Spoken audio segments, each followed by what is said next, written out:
It's that time of the year again. While we won't be strolling on Hollywood Boulevard, we will be strolling along West Street and Main Street in Annapolis for the 11th Annual Annapolis Film Festival. From March 23rd to the 26th, you can enjoy more than 70 films, Q&A sessions with filmmakers, panels, coffee chats, and yes, plenty of parties. Tickets and passes are on sale now at AnnapolisFilmFestival.org. But right now, we're going to give you a taste of things to come as we interview directors and producers of some of the hottest movies on the slate.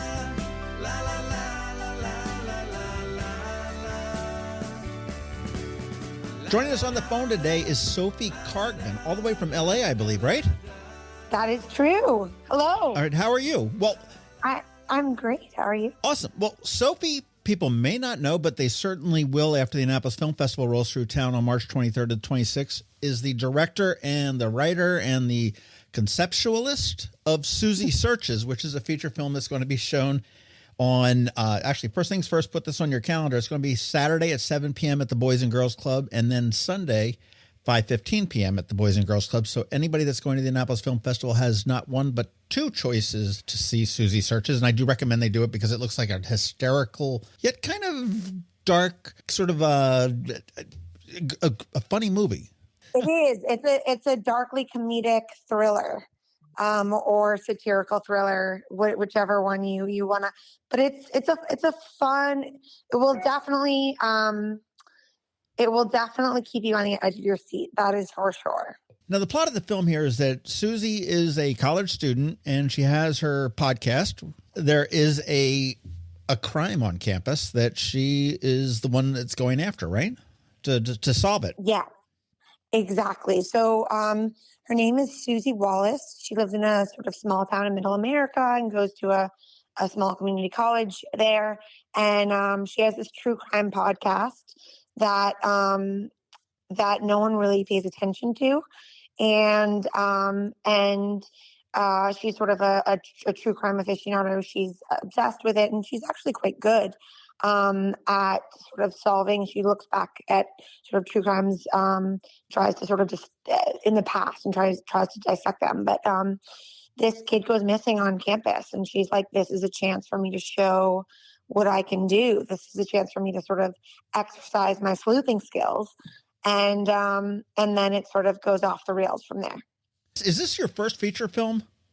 This is my first feature, yes. Okay. Now, I did see that this was initially done as a short in 2020. So how did that come about? I mean, why did we all of a sudden decide to say, hey, we need to add an extra hour to this? That's a great question. So our goal was sort of to go out with a short film, which is a proof of concept for the feature, and the screenplay for the feature at the same time. I think for a few reasons. One, I think the entertainment industry is an industry where people are looking to say no a lot. And I think I wanted to sort of limit the no's as much as humanly possible. And this was a way for me to show what I could do as a director.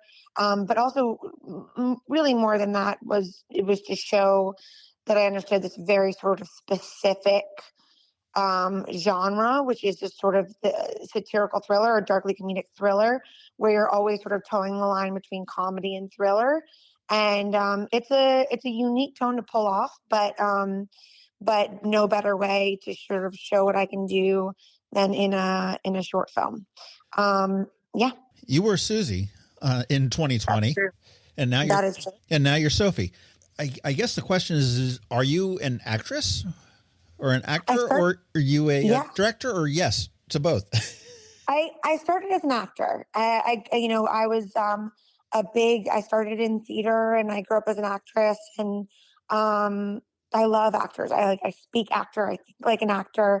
When I'm writing or when I'm sort of conceiving of a script, I'm always thinking about character first and foremost. Part of what I love most about Susie is that it's really a detailed character study that also sort of speaks to our universal quest for love and validation. But like at the heart of sort of anything that I approach, it's always character, because that's sort of, I think like an actor. And I always think, why would this person, I was an English and psychology major in college. So I always think sort of, why would this person do this? What would make this person behave the way that they are going to behave?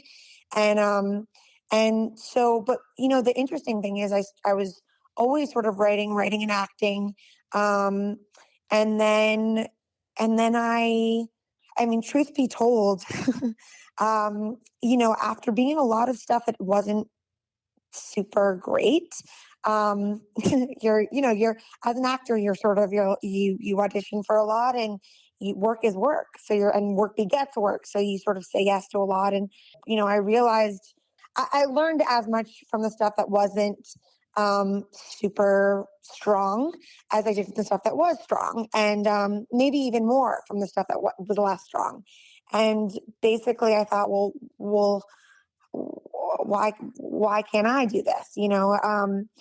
And so I started, doing shorts and write. I was acting and writing, and then acting, writing, and directing, and then, truth be told, directing, I was like, I really found my element. And I've never been sort of more, it's the perfect summation of all my skills, because you are working with actors, and you think like an actor, and you sort of change your amend your sort of approach, assimilate to sort of the process of every actor.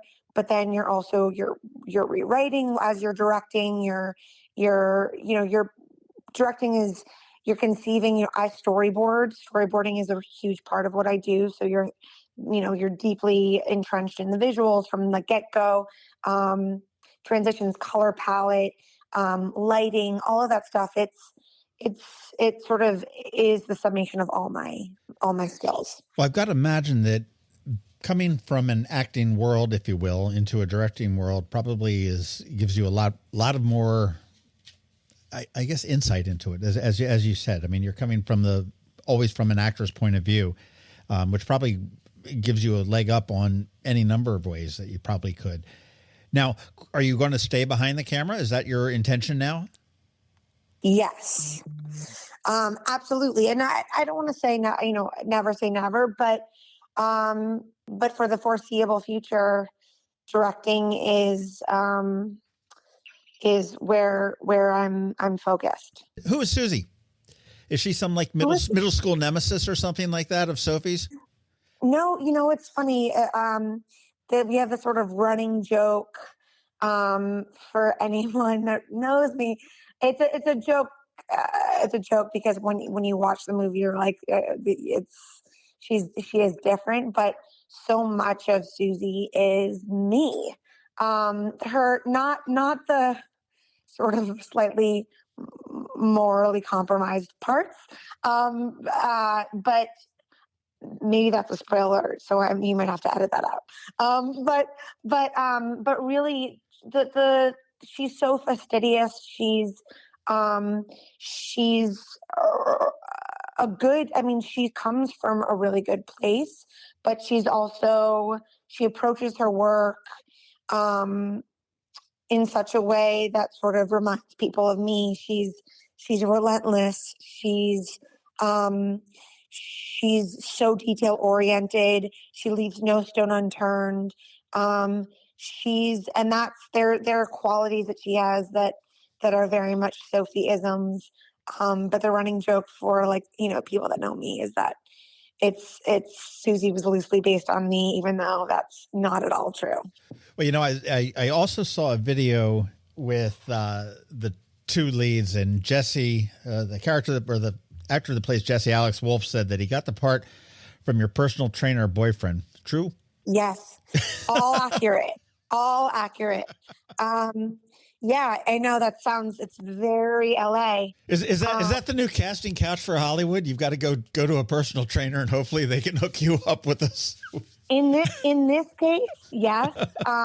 But this is sort of an anomaly because Ryan also happens to be, who's my my boyfriend of 6 years, is also he's very smart and he has got great taste, and he's actually a really, this sounds so crazy, but he's actually a very brilliant writer in his own right. My next movie, Ryan wrote. But I think that, he's been in this industry for so long that he doesn't really promote things that he doesn't think are right fits, like he's very careful about what he talks about. And in this case, it was a right fit. Alex read it and he was like, oh my gosh, I love this. I want to do this. But, and I'm so happy he did, because, I truly think and Alex is brilliant in everything he does, but it's such a different side of him that and I'm very proud of that. Like, you've never seen Alex like this before. And he he shines in this movie. He's so captivating. He's so spectacular. Yeah. So That's I'm very really, cool.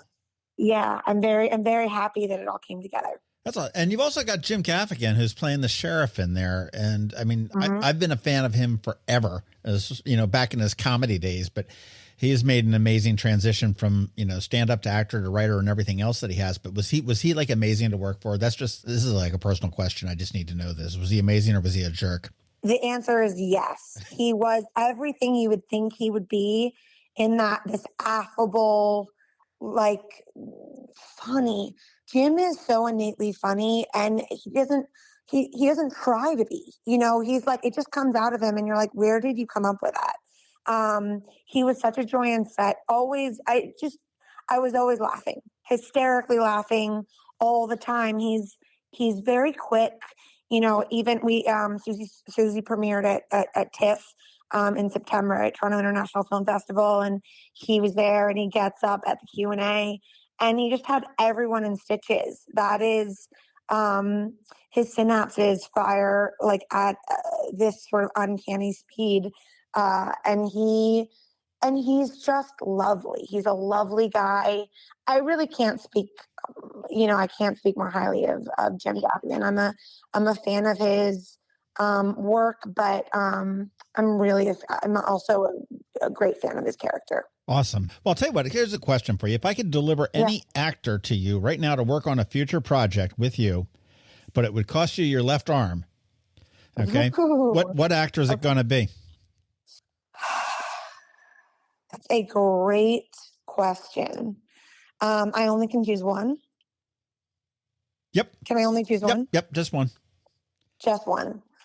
I'm gonna say this because it's really sort of it's at the front lobe of my brain, is an actress by the name of Jessie Buckley.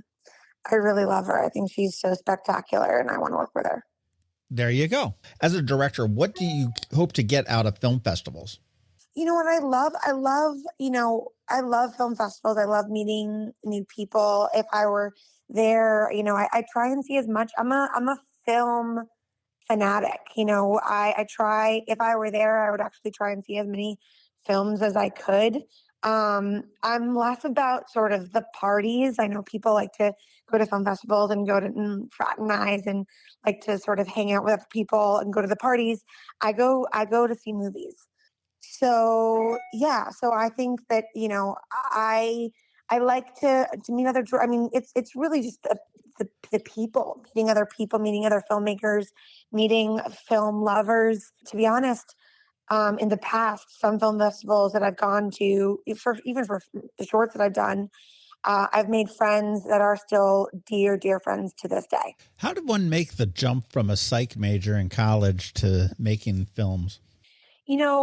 Also that's a great question. I always wanted to be an actress. Since I was born and raised in Brookline, Massachusetts, and I come from like a very academic family. I was a big dork. I still am a very big dork, and I I was like the weirdo child who wanted to act, and I couldn't major in theater. I went to Harvard undergrad, Harvard University, and you can't major in theater there. So I did sort of the next best thing, which is I majored in English and psychology because I figured that was sort of like the what acting was, like the bits and pieces. That's what acting was sort of made up of, and or it was like the academic approach to acting, and yeah, and so it's sort of that combination of English and psychology sort of very much helps you with writing. It helps you with acting. It helps you with sort of understanding the human condition and being able to sort of articulate it maybe. And and then it was sort of a really natural progression to go. It's all sort of water under the same bridge, it's or water from the same stream. It's all sort of figuring out why people are the way they are, and writing about it, or acting it, or it's figuring out why people who the human condition. I hear you there. Yeah. If by chance we fall and break our legs and we miss the 2 screenings of Susie Searches, where are we going to be able to see this down the road? Yes, so it's coming out this late summer, early fall. It will be in theaters and then streaming around that time. So you can catch it then. But hopefully you guys get to see it at the festival because and you can spread the word. Okay, next up is Sophie Kargman. What are you doing? Got anything in the works? Yes, I have a couple features. I have and a TV show. So I have a feature that is an erotic thriller that is sort of I did a short right before Susie Searches called Query, which I think you could probably see it on Amazon or Apple. You can see it everywhere actually. And that was unlike Susie, which was always a proof of concept. That was a short that sort of took off. It premiered at Tribeca, and then sort of it went to like 30 film festivals and got bought, which is sort of rare for a short. It was it's now on Canal Plus and Movie Star in Spain and gosh, HBO Europe. I mean, it's Apple, Amazon. Right. It's sort of it's everywhere. But that was sort of unlike Susie. It was sort of that it wasn't a proof of concept. That short rather took off, and it sort of became a little kernel of what a movie. It's called Interference. Is today, and so we are that's sort of next up, and then I have that's with Ryan, actually, my partner, my boyfriend. We did Query together, so we co-wrote Query, and then that was, and then this is sort of the next sort of phase of Query. It's the tone of it is very different, but the themes are very similar. And because Query is sort of a dramedy of sorts, and Interference is an erotic thriller. And then I have a project with Will, who I did Susie Searches with, called The Clinic. And that is I guess the best way to describe it is sort of Severance, but at the Overlook Hotel. It's a psychological thriller, and it takes place in the Swiss Alps. And it's sort of this contained, it's got sort of, I don't know if anyone has seen The Game, with Michael Douglas's The Game, which is this sort of amazing psychological thriller that came out in the 90s, but it's sort of reminiscent of that. God, you've certainly got your plate full, that's for sure. That is true. I want to thank you, Sophie Kargman, for taking your time this afternoon. For those that are listening, Susie Searches, you have 2 chances to see it at the Annapolis Film Festival, March 26th at 5:15 p.m. at the Boys and Girls Clubs, or March 25th, the night before, at 7 p.m. at the Boys and Girls Clubs. Tickets and passes are still available. I'm not sure where their passes are at this point, but AnnapolisFilmFestival.org is where you want to go. You can learn about all the movies that are coming, as well as get your tickets and passes to individual movies or packages of them and everything else. I am looking forward to seeing this, and I wish you all the best of luck with everything else that you've got going. And thank you for bringing it to Annapolis. Thank you so much for having me. It was such a joy to be on the show, and I can't wait for you to see Susie Searches. Let me know when you see it.